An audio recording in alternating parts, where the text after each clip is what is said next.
In Tehillim, it says, Shir HaMailis, Ashrei Kol Yirei Hashem, Ha'olech B'drachav, Yegi'a Kapecha Kisoichel, Ashrecha Ve. Thank you, Yossi. Ashrecha V'toivlach. Yeah. Again, Shir HaMailis, Ashrei Kol Yirei Hashem. Ashrei Kol Yirei Hashem means those fortunate are the ones who fortunate. are aware of God. Yes. Ha'olech B'drachav, Yegi'a Kapecha. What's Yegi'a Kapecha? Something like clapping. Yegi'a, leit yagia, you're gaiti. When you work, you toil with your hands. Ashrecha v'toivlach. Not only fortunate you are, but v'toivlach will be good for you. Now we know that Ashrecha v'toivlach is not a pleonasm. What's a pleonasm? Kefel loshin, a repetition. In French, it's a pleonasm. When you say, ani yored lemata. I'm freezing cold. That's much worse than pleonasm. אני עולה למעלה, עולה זה רק למעלה. Going up. In English it doesn't work. I'm ascending up. Ascending is up. Yeah. Okay? Yeah. I'm descending down. You don't say that. So when it says Ashrecha v'toivlach, fortunate are you, v'toivlach, and it's good for you, it's kind of repetition. Chachamim say, Ashrecha means Pirkei Avos. Ashrecha is Ba'ilam Hazeh. Oh, that's where I know this from. V'toivlach La'ilam Haba. Guys, we're in La'ilam Hazeh. So Ashrecha Ba'ilam Hazeh v'toivlach La'ilam Haba. Meaning to say, Ashrei Kol Yirei Hashem Ha'olech B'drachav. Fortunate is the one who fears God. Yegi'a Kapecha Kisoichel, a person who toils with his hand in order to earn and eat from his work, which means somebody who sweats in order to earn. It says, Ashrecha v'toivlach. Fortunate are you, v'toivlach, and you're good. What does that mean? Ashrecha ba'ilam hazeh, v'toivlach la'ilam haba. You're blessed in this world and in the world to come. And what's surprising is that a God-fearing person is only Ashrei Kol Yirei Hashem.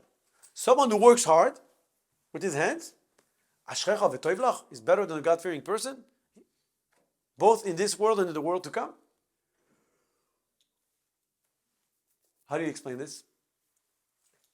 So, there's a Rabbi Vosner, with whom I learned Hilchos Nida in Koilel. He's the grandson of Rabbi Shmuel Vosner from Bnei Brak. Said that he gave this introduction when he at the first shiur he gave on Nida. And he explained like this: the two portion of the Tehillim of this pasuk speak about a God-fearing person. There's two types of God-fearing person. There's one who is called a Yirei Hashem, a God-fearing person. He fears God so much that he's deprived from everything. So Ashrecha, you're fortunate, meaning Olam Haba you have. Olam Hazeh, you don't have. Yegi'a Kapecha Kisoichel, someone who toils with his hands, meaning it not only that he's God-fearing, but actually works hard to understand halacha. So he's able to clarify every doubt. And most of the time, when you're God-fearing a person, you're not studying, what happens? You're like, I'd rather not take a risk, and you refrain. But when you learn and you know that it's okay and it's mutar, then Ashrecha ba'ilam hazeh v'toivlach la'ilam haba, you're still God-fearing, you have your ilam haba, and you're still able to enjoy in this world. That's why it's so important to study, to learn. By the way, that's why it's so important, before you study, even though we're not talking about this now, always ask. Ask your Rav, ask your rabbi, ask someone. You think you have a question, sometimes out of the Tarak HaHalacha of Rabbi Forkash brings in the introduction to the Sefer Tarak HaHalacha, talks about Taras HaMishpacha, he brings from Ma'ari Abuhav, I think. In his Shailes Uchuvas, he has Abuhav. He was a big tzaddik in, I think, Yitzchak Abuhav, he was a big tzaddik in Tzfas. Big Rav in Tzfas. So he has Chuvas in Halachas. And he says that there are various reasons why a person refrains from consulting with a rabbi. One of them is because he thinks that he knows. The other one, because he knows what the rabbi answered his friend. So he's like, here's a similar situation. So I don't need to ask, even though he's ignoring how nuanced and different his case might be. And the third one, he says, is a tzaddik, someone who's very tznius, and out of this tznius of embarrassment, shame, or he's not comfortable going over to the rabbi asking his personal question. I have a question, and my wife had her period, and she did have sektara, and we're supposed to go to the mikveh tonight, and it's being pushed out. So I don't want to tell my personal life to the rabbi. Therefore, what am I doing? You know what? We'll wait another day. Big deal. That's a disaster. Waiting another pushing, but that's a Yirei Hashem. You're God fearing, so you're not chas v'shalom going against halacha, but you're taking too much upon you, so you're not enjoying this world. Which, in my experience, 90% to 95% of the times you have a question, it's mutar. You speak to a rabbi, you think it's a problem, it's not a problem. The rabbi will find a way to, not that you think it's a problem, he knows he has experience and it's not a problem. When I was learning this stuff, I thought that a rabbi's job. This stuff? This stuff. What kind of stuff? Chasnida. Nida. Chassan classes. Okay. When I was learning, saying b'chlalas, all this stuff about marriage, whatever. Stuff. So. I like the definition. Yeah. Stuff, things, whatever. So I thought that halacha was coming to make distance between a man and a woman and Isser. Boundaries, yes. Yeah. Yes. And I'm like, what's the point? If Yichud Zan Malchus is the whole point, then what's the whole point of making it? Anyway, at the end, you realize that the Rav is there to be mater. That's his only goal, is to see what he can do to have Yichud Zan Malchus. To enable. That's the purpose of Torah. L'shem Yichud Kudsha V'Yichud Shrinte. I'm left with a lot of questions. But because you didn't study everything. No, nothing to do with studying. A lot of question on the rabbis? A lot of it was just Kabbalah. No, it was just Kabbalah sale. That's part of Yichud Zan Malchus, by the way.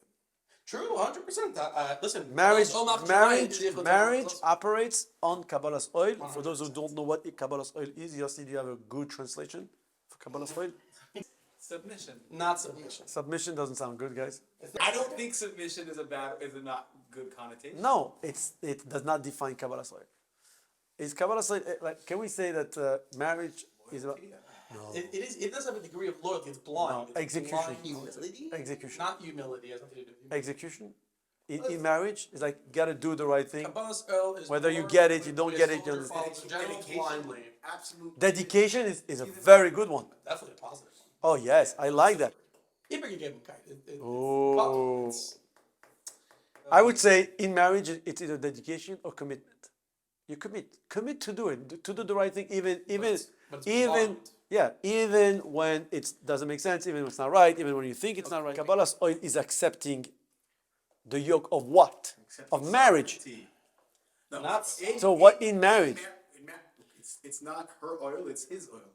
Or it's the oil of marriage. Why are you committed to your marriage? Because but you're going too far. You're going too fast. Oh, okay. Because I believe there is our common goal is a greater value than the reason why I'm arguing with you right now. The reason I'm submitting myself to our common goal, our marriage.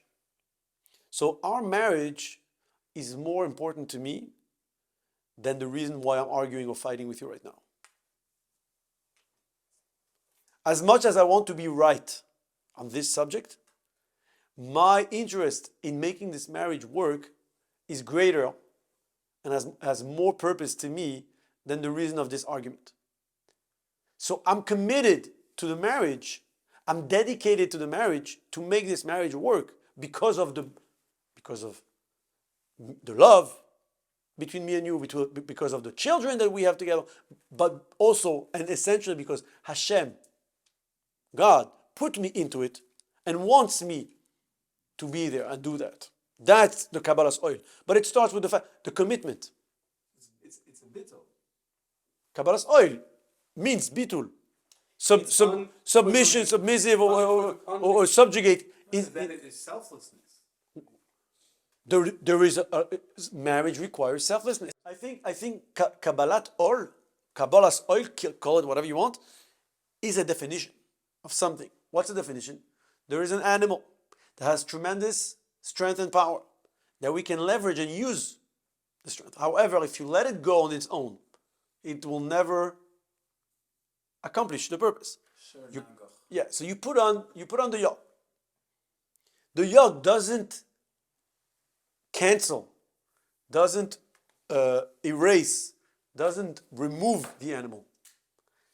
It subjugates, it actually subdues the animal to, I'm controlling the animal to go only the way the yoke is gearing to, guiding to it, etc.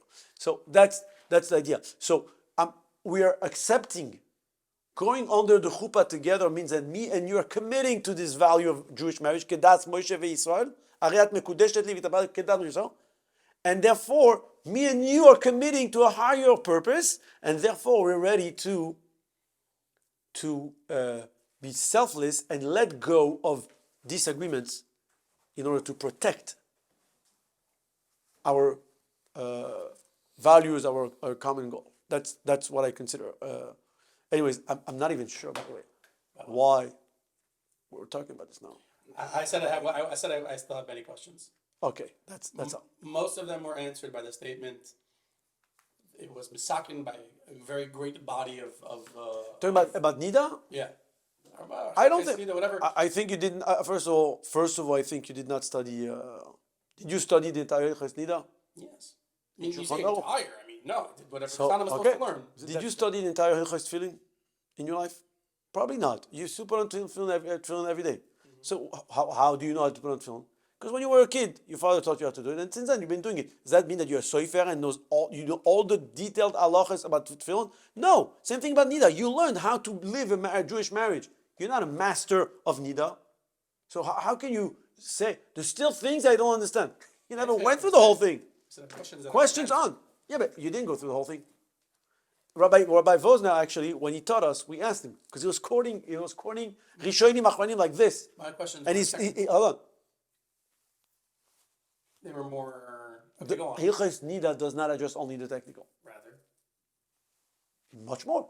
But once you go through the whole thing and you know the whole thing and you know the many various opinions and feedbacks about everything, then you can say like, been through this.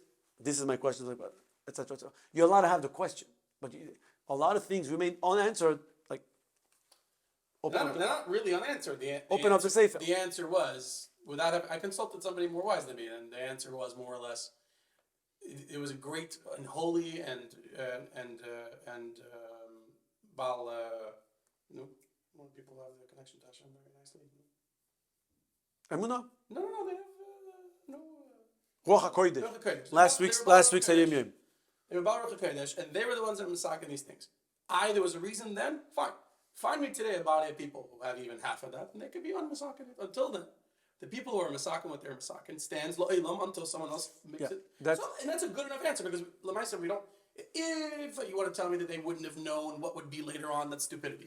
That's the stupidest thing I'll ever hear in my life because they're Baal Ruach HaKodesh. Yeah, I still stick to what I said because everything that Chachamim were misakin has a certain form of rationality that we're able to grasp, which is brought down and discussed in every aspect and every part of halacha. Why? Because we have to find a relevance, certain gzeros.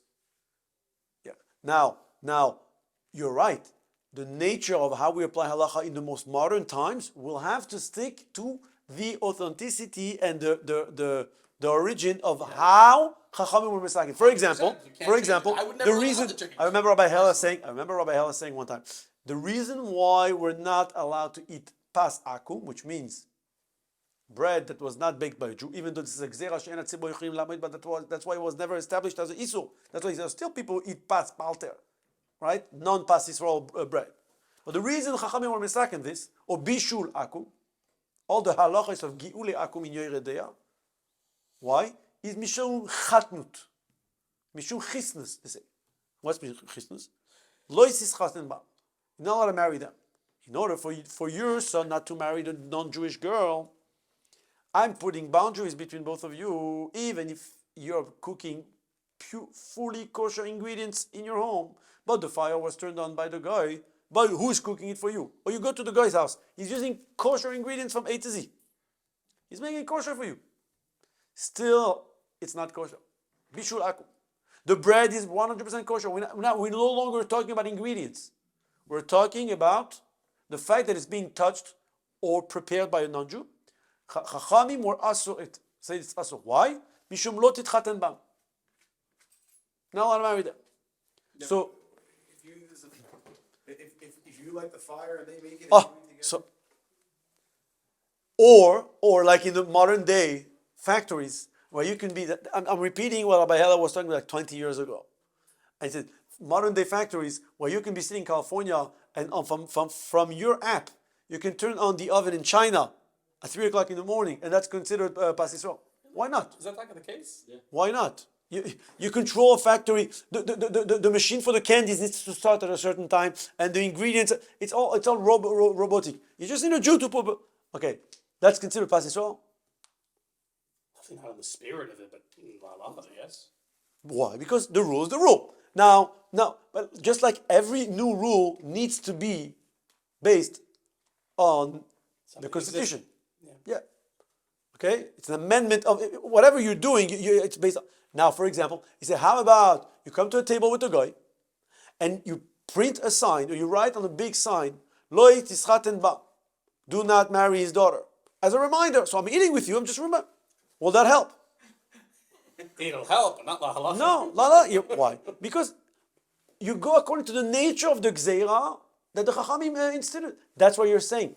That part does not need to be rational because it's a law. We have to stick to the law. It's not that we're doing something nonsense. We do it in the way it was initially taught to us. But there is rationale behind it. That's exactly. I'll give So you one every aspect of Nida has rational about it. I can. Well, not every aspect. Every aspect of Nida has rational about it. I'm happy to discuss it. Not now, but after you went through Tur Shulchan Aruch with Noise Kelim, Rishonim, Achronim, and whatever it is, and the most, and then you can have a discussion. Is this relevant? There's certain things that it's being discussed. Like, does that even make sense today? Then there is further than halacha. There's halacha and science, and biology and medical. They're working like certain things in halacha are like, is it really like this medically proven today? Does that apply? But there are people who work together with rabbis. Yeah. What do you mean? There is science. Yeah. Machon Refuah and Halacha, and that's so, and here in America as well, and they work together to see how much of it is applicable to halacha. But you can't change the rules of halacha. Right, and that's really what it boils down to, is that. But there is rationale to all of it. Anyways, I think it's an invitation to dive deeper into the learning. That's my point. Al kol panim. Let's see how good can we do this week. We're doing amazing. So it's 2 B'shvat, and it's a marker in the year because it's a new year again. It's non-stop New Year's between the Chabad and the Christians and the Chinese. Recently, we had a lot of New Years, and then the Jews come again with the New Year. So Nissan, Ear. Yeah. But yeah. Abish's always giving us new opportunities to. Exactly. But this one's very special because the beauty of this one, and I think it links perfectly with today's Chumash, which is about the splitting of the Red Sea. Kriyas Yam Suf. It's opening up new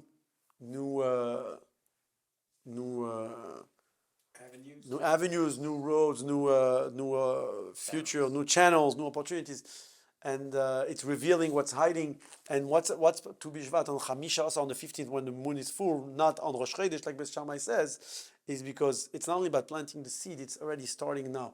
You don't see it, but the seed that you put in the ground is already starting to do the work of what's going to. It's like, what's the reason Tu B'shvat is a New Year's for the trees? Because even though it's the winter and you don't see anything else and it's freezing cold, the trees, how do you call these? The sap, the sap of the trees is already becoming alive again and going to the trees. So you might not see the result right now.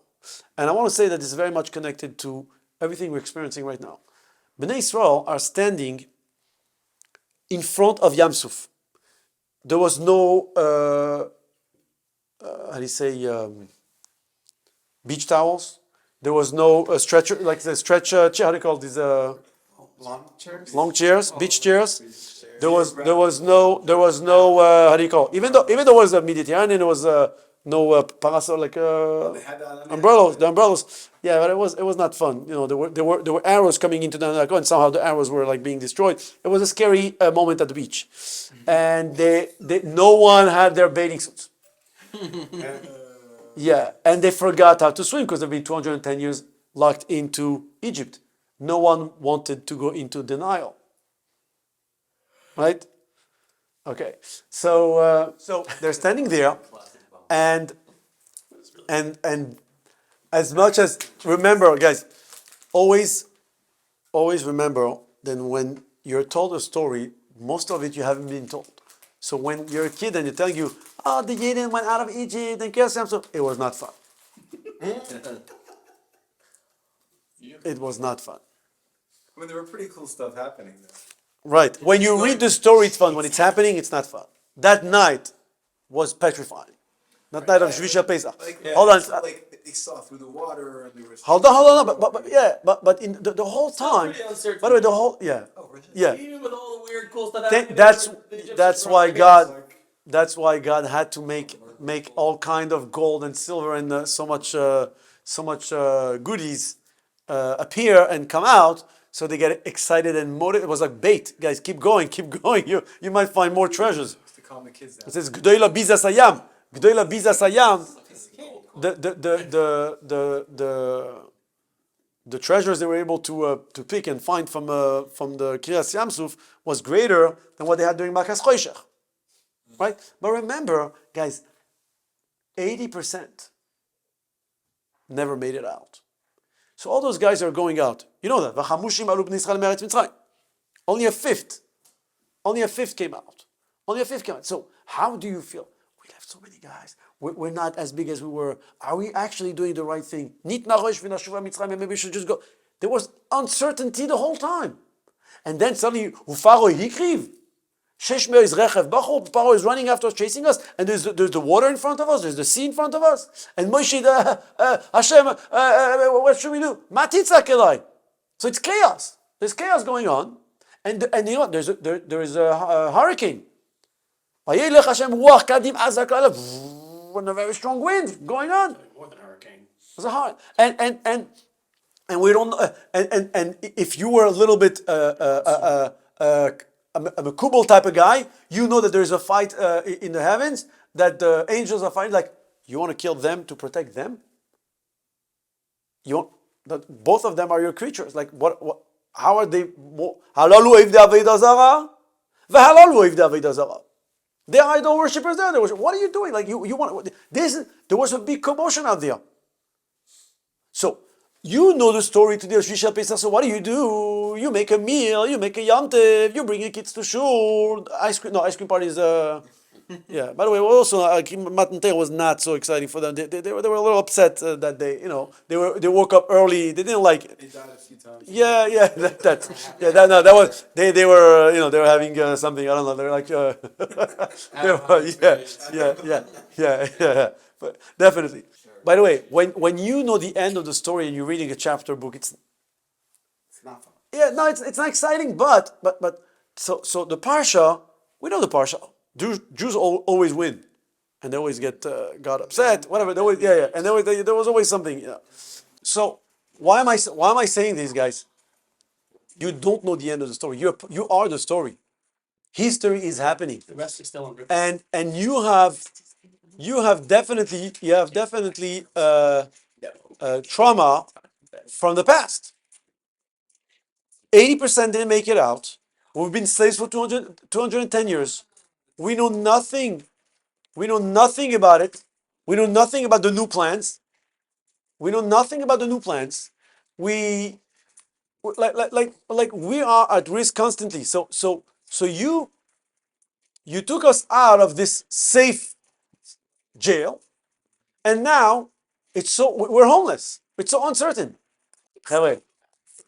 This is exactly what's happening right now. The whole world is against us. We see crazy things happening. The leadership is, like they say in Hebrew, alapanim. It's terrible. There's no leadership. We're confused. We don't trust the institution. We don't trust the leaders, and we don't know. And we see people dying, and just when we're expecting the best, we see the worst. And guess what? This is when it is happening. It's you are living the moment. You're just right before that moment that from that tornado that is happening, from that hurricane, that wind that Hashem is blowing, is going to cause to have the Red Sea split, and you're going to walk through it and become a free man, a free nation. But right now, you're the moment right before, you have no idea that this is where you're heading. So because of you living in the past, because of you not knowing what's about to happen, you're living the time of Geula. You're living in the time of redemption. You're not experiencing redemption, and that's going to explain something else. It says, "V'chamushim alu bnei Yisrael me'eretz Mitzrayim." We said one explanation that Rashi brings is that they came with chamushim, means with weapons. Okay. Then what happens? 600 elite soldiers from Egypt, the Chol Rechev Mitzrayim, and many other soldiers, together with Pharaoh in front of the army, is leading ahead, coming to attack 603,000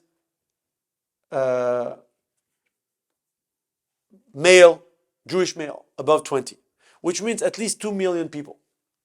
Women and children. There's at least 1 million women and children, at least. Right? 603. I think the exact number is 603,000. Yeah, in numbers. Yeah, I mean 600,000 men. Okay, so that means that there's 2 million, about 2 point something million Jews, including children, women, and all kind of people who are at risk to being killed. What are the men doing? Let's go back to Mitzrayim. They're coming to kill you. You're surrendering? That nice dirty diaper. You surrendering? You know who asks the question? The Rashbam. How did they have the right to surrender and say, "Oh, we just want to die"? You have your family. You have your obligation. You have a duty to protect you. You have weapons. You have weapons. You need a fight. You're not allowed to do that. You're not. So what does the Rashbam say? The Rashbam says like this: Moshe Rabbeinu, Hashem took out the Jews of Egypt, but He couldn't take Egypt out of them. When they saw their oppressors again, they returned to a state of captives. You can have weapons. Ulai. You can have weapons. You can have strength. You can have liabilities. If in the mind you didn't make it out there, you're experiencing right now a disaster. And you can create a disaster from the redemption. There is this famous saying in French, but this time I'm going to say it in English. Freedom implies so many responsibilities. That is why too many people run away from it. Yeah, That's Geula. That's Geula. The problem is that what's going to be? Hold on. What's the answer? By the way, you know, I'm trying to make a blend here of the many different talks we have on the parsha from the Rebbe. Like the four groups of people. Those who said, let's go back to Mitzrayim. Those who said, let's fight. Those who said, let's dive in the Yam Suf. And those who said, let's pray. And the Medrash says that the four of them were wrong. What was the answer? Daber b'nei Yisrael ve'isou. Keep going. Hashem says to Moshe Rabbeinu, Matitza Kela, it's not a time of davening. Keep going. Daber Nisra Ve'isau. Why? So the Rebbe asks the question. Maybe not the group that says go back to Mitzrayim. I understand why they're wrong. But the three other groups, let's go one after that. Fight. Not a bad thing. Die. Better die free than go back to Mitzrayim. Give them some credit. And the group who said, let's pray. The group that said we have to pray, what's wrong with praying? Time and place. Four of them were wrong. Why? Because this is a time where none of your opinions count. This is a time where you put everything on the side. You have no clue what to expect next. You know nothing about what's about to happen. However, you have reached a point of no return. You're not going back where you were, and you have to keep going. You know what? I can't stop now. I cannot stop now and tell you all the good stuff that are about to happen. It's not the time. Keep now, run, forest. See? We're experiencing every moment right now tough times. But this is not the reality. They're tough because we are in that moment and we have the experience of the past that have been so bitter that says it's going to continue. And we are unable to project ourselves too much to know what to expect in the future. So instead of letting go and saying, it's about to happen, I want to be part of this, we're like schlepping all of our trauma from the past, and we are unable to experience full Gula. And that's why I think the big message of today's Chumash, of the Parsha, despite of what we're seeing. By the way, Bnei Israel were crossing the Yam Suf, because I learned Chumash today, and I was thinking about everything we're learning. It's happening right now, because that's what it means to live with the Leben Miditzai, to live with the Parsha. You're reading the Parsha.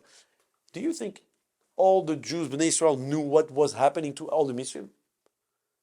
Yeah, there was no live feed on X from every body cam of every soldier telling you exactly what and where and how, etc., etc.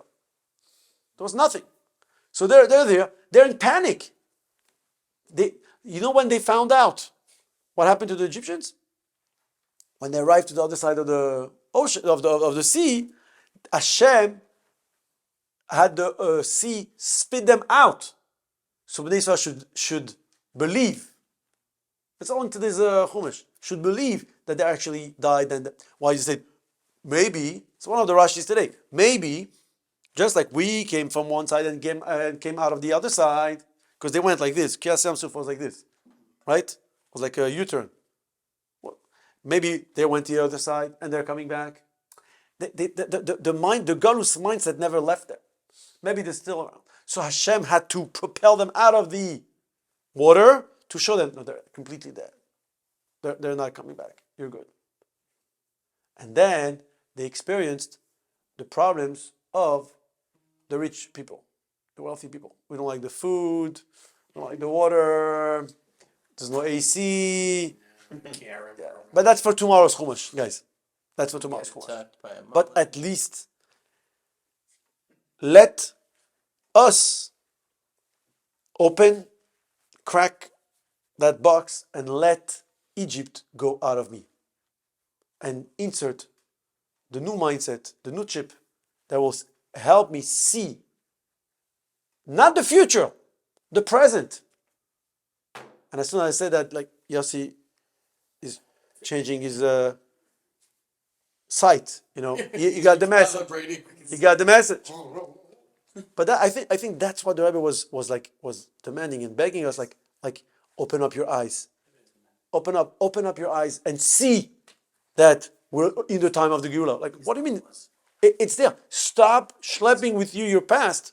There's another beautiful pasuk in Tehillim Mem Hey, the one that talks about called Gvuda Bas Melech Pnima.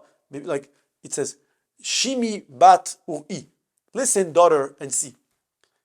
V'shichi amech ubeis avich. Forget about your people and the home of your father. And then the king will desire you, your beauty. So I forgot who, but there's I think one of the Gerer Rebbe said, the Jew from the shtetl will never be able to anticipate Geula. In order to anticipate Geula, you need to forget about your people and the home of your father. The Galus mindset. And only then, Shichi amech ubeis avich. Forget about your bad. Lech lecha me'artzecha. Same idea. You want to? Moshe Rabbeinu wants to see what's going on in the burning bush. It says Asura na ve'ere. I'm going to move away and see. Rashi says Asura mikan ve'izkarev lesham. If I want to be able to see what's going on, I have to move away, to get away from where I'm holding now. To let go of the now in order to be able to project myself to the next, to the future, to the Geula. So I think it's very meaningful to combine the two.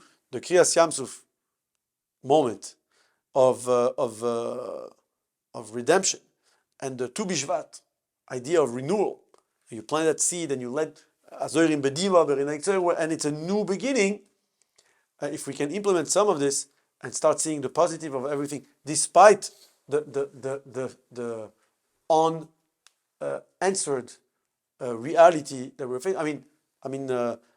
The Israel were singing Az Yashem Moshe Israel. We have to sing Hashem, and that's why the Rebbe says in Galus already you have to start singing. It's hard. Look at the message that this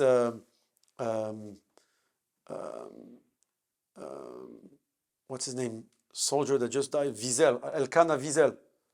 He wrote a message, and everybody should know this guy was like a true chassid and a tzaddik, and it's unbelievable. He was filmed a week ago with Avram Fried singing in the army base, and he was among the 21 soldiers who were killed. And he said, "I don't want you to cry. I want you to be happy because we're doing. If you're reading this message, probably that something happened to me." He said. But I don't want you to cry. I want you to rejoice and dance. We're living a time of Geula, and what we're doing, it's unbelievable. Is that Yechi? It doesn't. This is Yechi, by the way. This is more than Yechi, by the way. This is much more than Yechi. Fighting words. Yes, yes, because you can. Well, let's not get there. He's living, and I think I can't even say this person died. He's living Geula. And what happened to his body right now is making us more alive and more aware of what Geula is and what's about to happen. I hear what you're saying. We should say Yechi. Because you know what? Because we're not doing what he's doing. Yeah. L'chaim. That's right.